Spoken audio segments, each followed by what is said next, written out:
बात है, आपने जो बात बड़ी बहुत महत्वपूर्ण बात की है कि सुनने और कहने में तो अच्छा लगता है, लेकिन क्या वाकई में हम उसे चरितार्थ कर पा रहे हैं या नहीं कर पा रहे हैं? और क्या 35A को इतना इंपॉर्टेंस दे देना इसी का परिणाम है कि दिल्ली के एक बड़े विश्वविद्यालय में भारत तेरे टुकड़े होंगे और टुकड़े टुकड़े गैंग वाली एक संभावना विकसित होती है, बाहर आती है, जो मेंबर ऑफ पार्लियामेंट के चुनाव भी लड़ती है। अलग बात है कि वो उस विचारधारा को हिंदुस्तान ने दरकिनार किया और उसको हरा दिया, लेकिन वो आई तो सही सामने। पुष्पेंद्र जी, बहुत बड़े ऐसे बड़े नेता हैं, बहुत लोग हैं जो ये कहते हैं कि धारा 370 को आप खत्म कर ही नहीं सकते, आर्टिकल 35 को आप खत्म कर ही नहीं सकते, कर सकते हो तो करके दिखाओ, चूंकि आप जानते हो कि आप कर ही नहीं सकते इसलिए आप इसके बारे में स्टेप नहीं लेते। देखिए, इसके पीछे एक मानसिकता है। जो लोग ये चैलेंज करते हैं ना, ये जो भाषा बोलते हैं इस देश में, उनकी भाषा बोलने की हिम्मत इसलिए है कि इस देश में राष्ट्रवादी ताकतें और जो इस राष्ट्र को एक रखना चाहती हैं, और एक बड़ी मेजॉरिटी की खामोशी जो है जी, और इग्नोरेंस और उस चुप्पी के कारण कुछ लोग, चंद लोगों को यह लगता है कि वो उस देश को डरा के, धमका के, मजहब के नाम पे, जाति के नाम पे वो अपने मकसद में पूरा हो जाएंगे। और उसमें उन्हें गलतफहमी नहीं है, बल्कि 70 साल में वो मजबूत हुए हैं इसी के चलते। लिहाजा मैंने कहा कि जब आप बौनों के सामने झुकने लगेंगे, जब आप सूरज के मुकाबले जुगनू की पूजा करने लगेंगे जी, तो फिर आप ये समझ लीजिए कि आपको सड़क का कुत्ता भी डराएगा, सड़क चलता बदमाश गुंडा भी आपको डराएगा। तो 70 साल में इस देश में राजनीति में हुआ ये कि जिन लोगों का इस देश में कोई हैसियत ही नहीं थी, जिन लोगों का कोई कंट्रीब्यूशन ही नहीं था, वो लोग इस देश की सत्ताओं को, व्यवस्थाओं को चैलेंज कर रहे हैं और अपने इलीगल जो जिस तरीके से उन्होंने चीजें हासिल कर ली हैं उसको बनाए रखना चाहते हैं।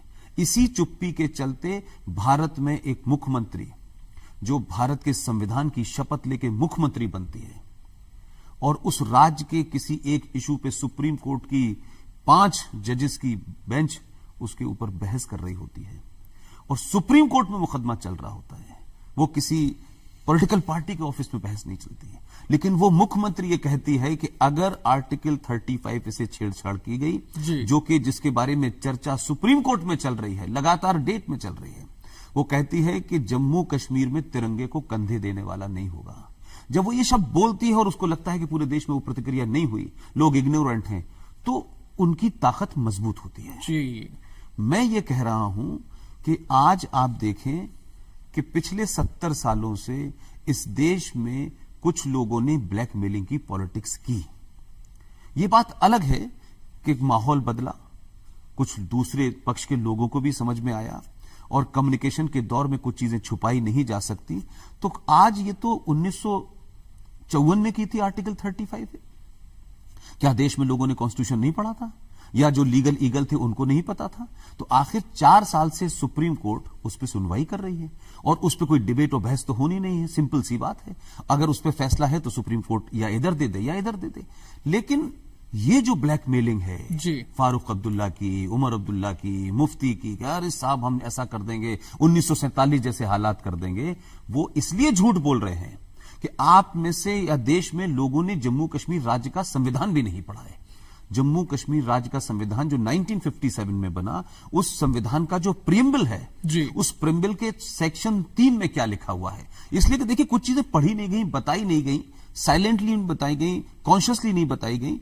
उस आर्टिकल में लिखा हुआ है, जो जम्मू कश्मीर का प्रीएम्बल सेक्शन 3 है, वो ये कहता है कि जम्मू कश्मीर जो भारत का है और जो पाकिस्तान के कब्जे वाला कश्मीर है, पूरा कश्मीर भारत का अभिन्न अंग है। ये जम्मू कश्मीर के संविधान में लिखा हुआ है। संविधान में लिखा हुआ है, लेकिन हम शायद उस संविधान को, चूंकि उसके बारे में चर्चा नहीं हुई, हमें पता भी नहीं होता। पाकिस्तान ऑक्यूपाइड के बारे में भी सरकार की प्राथमिकता हो सकती है और शायद यही एक कारण है कि जब पुष्पेंद्र जी कहते हैं कि भाई वो प्रतिक्रिया नहीं आती है, जब वो कहते हैं कि तिरंगे को कंधे देने वाला नहीं रहेगा, और वो प्रतिक्रिया तब भी नहीं आती है जब हम देखते हैं कि सिनेमा हॉल्स में राष्ट्रगान को बजाना है और कुछ लोग उसका विरोध करते हैं, कभी कुछ लोग वंदे मातरम का विरोध करते हैं। तो शायद पुष्पेंद्र जी ये लोग वो हैं जो तौल रहे हैं कि कब ये जागेंगे। क्या वाकई में हिंदुस्तान में दबंगई की जरूरत है कि वो दबंग राजनीतिक नेतृत्व आए और डंडे के जोर पर कुछ लोगों को उनका स्टेटस बताए कि तुम हो कौन और तुमने क्या कर दिया? देखिए, एक बात कश्मीर की कह के मैं बात आगे बढ़ना चाहता हूं कि देखिए, मैं राजनीतिक लोगों से बहुत ज्यादा उम्मीद नहीं करता। और ये जो हमारी मानसिकता है कि राजनीतिक लोग और सरकारी सब कुछ करेगी, जी। दुनिया के किसी देश में भी आप देखें जहां का समाज जागृत होता है, जहां का समाज अपने देश के बारे में सोचता है, सरकारें मजबूर होती हैं सोचने से। लेकिन हमारे यहां लोग वोट देने के बाद ये उम्मीद करते हैं कि अब सरकार का काम है, जो जो करना है तुम करो। तो ये इस मानसिकता के चलते लोग सत्ता में आए, उन्होंने वो सब किया। लेकिन एक घटना इस देश में बहुत महत्वपूर्ण है, इसलिए मैंने कहा कि संविधान को भी इग्नोर किया गया और संसद को भी इग्नोर किया गया। ये घटना के बारे में जिक्र नहीं किया किसी ने, और इत्तेफाक से उस वक्त जो सरकार डिस्पेंसेशन आज है, उस वक्त वो सत्ता में नहीं था। 22 फरवरी 1994 को भारत के संसद के दोनों सदनों में पूर्ण सहमति के साथ एक प्रस्ताव पारित हुआ, और उस वक्त देश के प्रधानमंत्री थे पीवी नरसिम्हा राव। पीवी नरसिम्हा राव ने एक बयान दिया और उन्होंने कहा कि भारत और पाकिस्तान के बीच में कश्मीर एक डिस्प्यूट है और इस पे बातचीत होनी चाहिए। लेकिन उनकी आगे की लाइन थी, जो उसको शायद लोगों ने 2 मिनट में उनको समझ में आया होगा जब वो कह चुके थे, लेकिन तब तक प्रस्ताव पारित हो चुका था। उन्होंने कहा कि भारत और पाकिस्तान के बीच में कश्मीर डिस्प्यूट है।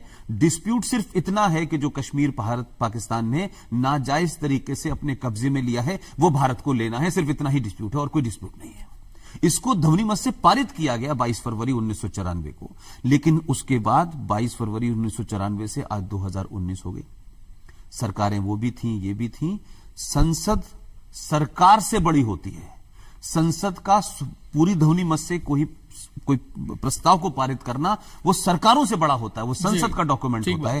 क्या इस देश में जो सेकुलर थी, अल्ट्रा सेकुलर थी, नेशनलिस्ट थी, तमाम सरकारों ने क्या उस प्रस्ताव को लोगों से कहा कि ये संसद ने पास किया है, ये किसी पार्टी ने पास नहीं किया है और इसको शब्द ब शब्द हमको लागू करना चाहिए? लेकिन हम 1994 से लगातार यही सुन रहे हैं, पाकिस्तान से बातचीत होनी चाहिए, पाकिस्तान से बातचीत होनी चाहिए। कश्मीर वाले भी कहते हैं बातचीत होना चाहिए। भाई, बातचीत तो तय हो चुकी, संसद ने कर दी, बातचीत सिर्फ ये होनी चाहिए। तो एक तो नैरेटिव ये बदलना चाहिए। दूसरा जो आपने कहा कि चाहे टुकड़े टुकड़े गैंग वाले लोग हों या हमारी चुप्पी हो, देखिए, मुझे लगता है कि जब आप समाज को सच बता देते हैं, आप कम्युनिकेशन के तमाम माध्यम से फैक्ट फिगर रख देते हैं, तो देश बदलने लगता है। आधुनिक युग का ये जो मोबाइल है जी, जिसको लोग संचार क्रांति कहते हैं, मैं कहता हूं कि इस क्रांति का पूरी दुनिया में क्या इस्तेमाल हुआ, हो सकता है मिस्र के अंदर हुआ हो, आपके अरब वर्ल्ड के अंदर अरब स्प्रिंग आ गई और तमाम सारी चीजें हुई सरकार, लेकिन इसका इस्तेमाल भारत में भी हुआ है।